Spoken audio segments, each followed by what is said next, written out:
Imagine a world where buildings defy gravity, cities float above the clouds, and structures organically change to the needs of their users. This is the realm of speculative architecture, a visionary practice that transcends the limitations of today to explore the possibilities of tomorrow. Speculative architecture is not just about creating fantastical designs, it's a vital tool that challenges conventional thinking and inspires innovation. By envisioning what could be, architects can push the boundaries of technology, sustainability, and social equity.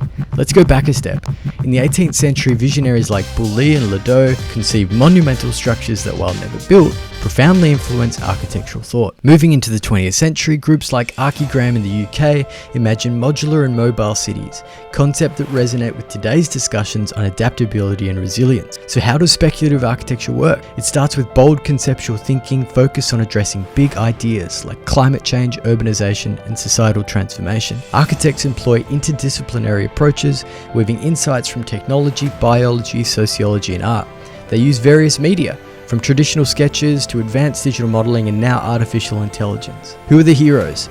Consider the work of Lebbeus Woods and his War and Architecture, whose intricate drawings explored spaces of conflict and transformation, prompting us to rethink how architecture responds to societal challenges.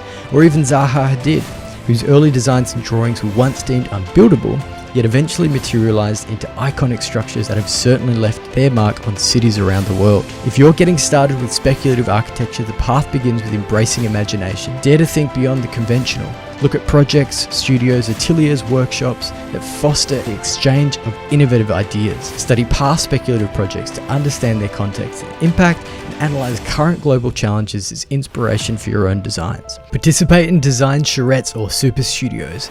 These are intense, time-limited design sessions which can help you to sharpen your creative instincts, develop narratives around your concepts to add depth and meaning, and hone your skills with visualization techniques to effectively communicate your vision. To see speculative architecture in action, explore online platforms like the Archigram Archival Project or competitions like the Evolo Skyscraper Competition, or even check out The Line. Enter your own competitions or view the past winners with organizations like architecturecompetitions.com or Non-Architecture. Get out there, visit museums, particularly those who support contemporary or modern art. Some you can visit online like MoMA, which regularly features visionary architectural works. Read books, articles, journals, and anything else you can get your hands on that explores the possibilities of architecture and asks big questions. Speculative architecture is more than just a creative exercise, it's a catalyst for progress. As the designers, creatives, and thinkers of tomorrow, we have the tools and the imagination to reshape our world, and I can't wait to see what you come up with.